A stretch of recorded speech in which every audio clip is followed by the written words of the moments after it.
नमस्कार दोस्तों, स्वागत है आपका हमारे चैनल पर फिर से एक बार नई कहानी के साथ। तो चलिए बिना समय गवाए कहानी को शुरू करते हैं। 15 घंटे का थकान भरा सफ़र कर चंचल अपने छोटे भाई समीर की शादी अटेंड कर 10 दिन बाद आज ही घर आई थी।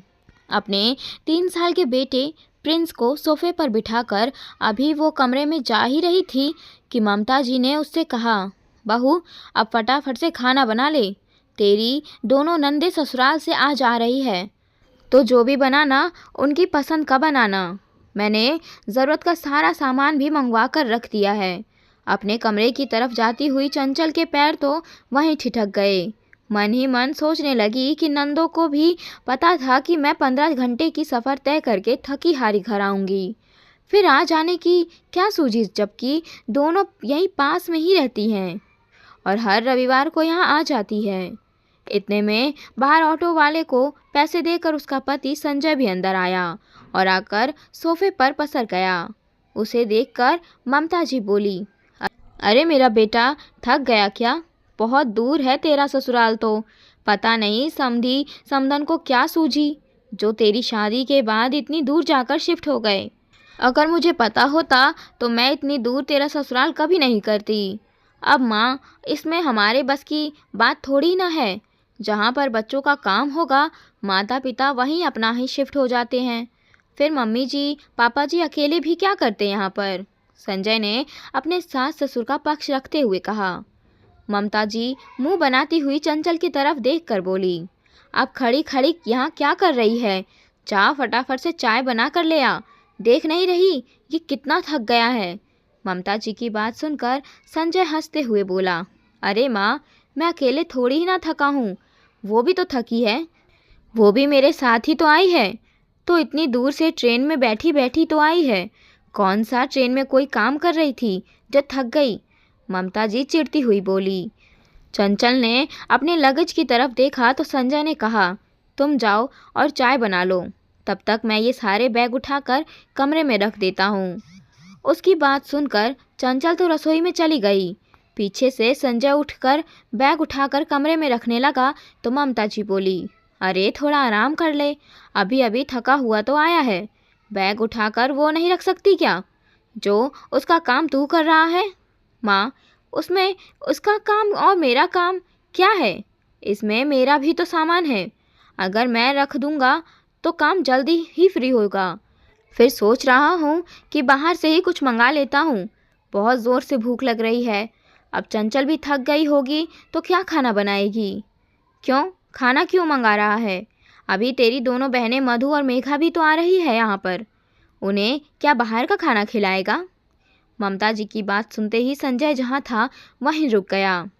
क्या मेघा दी और मधु दी आ रही है? आज अचानक कैसे आ रही है? अब तुझे देखे हुए काफ़ी दिन हो गए थे तो इसीलिए आ रही है।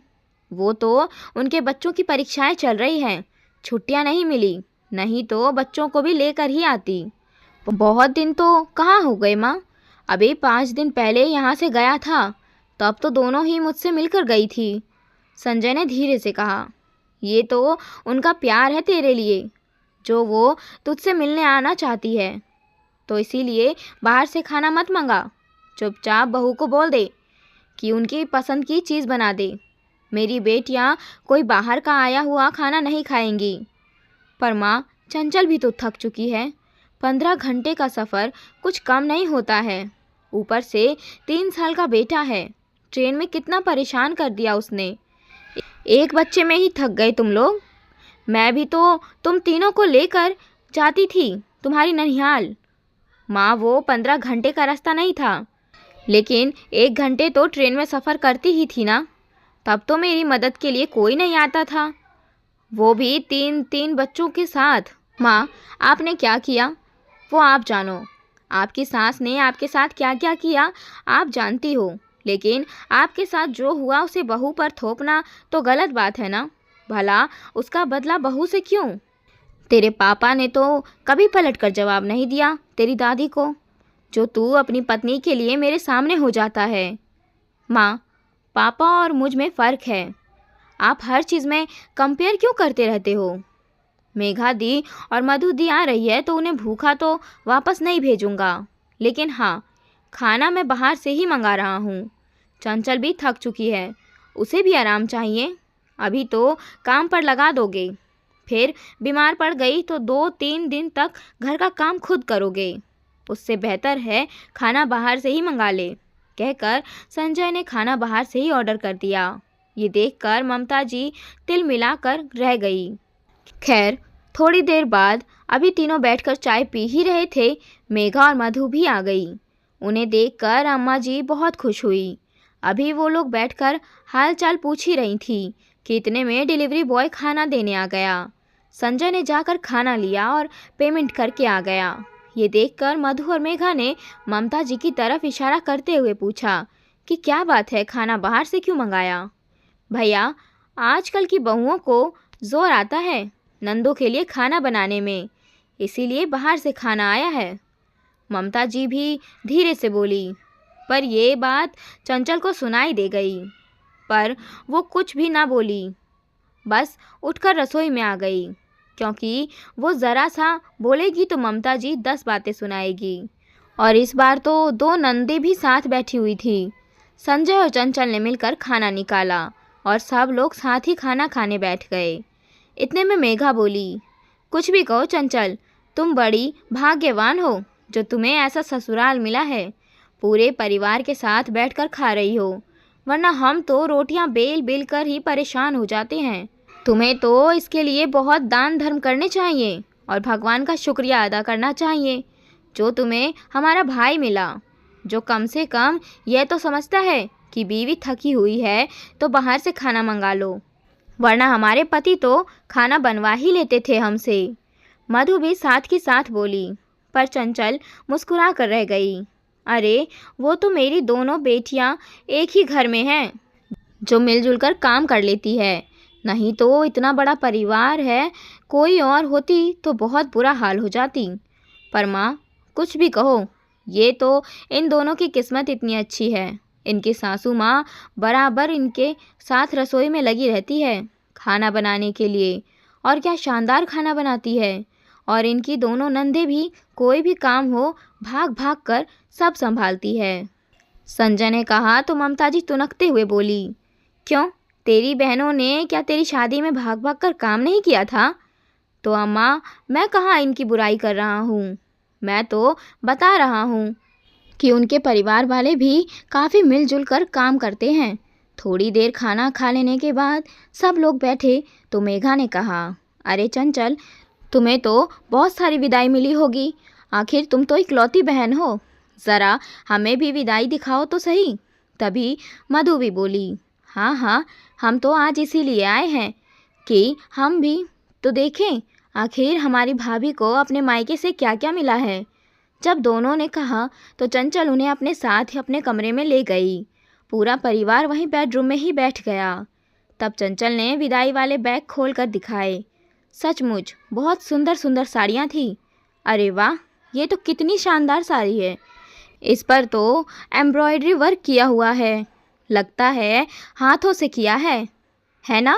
मेघा ने पूछा तो चंचल बोली, हाँ दीदी, ये माँ ने स्पेशली कहकर मेरे लिए बनवाई थी, बहुत महंगी पड़ी है, पर अरे तो हाथ की कारीगरी तो वैसे भी महंगी ही पड़ती है। मुझे तो ये साड़ी बहुत ही पसंद आई।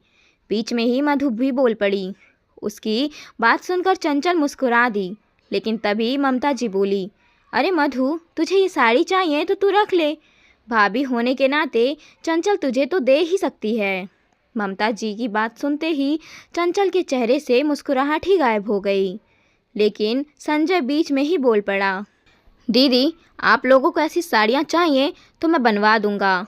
इस बार रक्षाबंधन पर मेरी तरफ से ऐसी ही साड़ियाँ आप दोनों के लिए। अरे क्यों बेवजह खर्चा कर रहा है, जब साड़ी है तो यही दे दे। पर माँ, ये साड़ी तो चंचल की मम्मी ने उसे दिलवाई है, इसे हम कैसे ले सकते हैं? मधु ने कहा।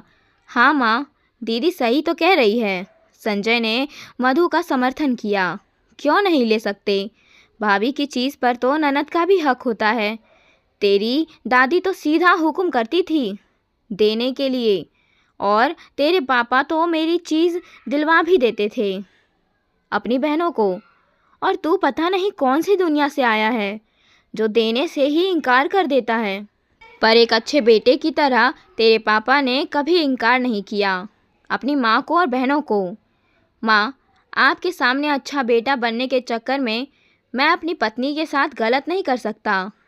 अभी तो तुम अपने सामने अपनी मनमानी कर लोगी, लेकिन आने वाले वक्त में उनका मायका बंद करवा दोगी।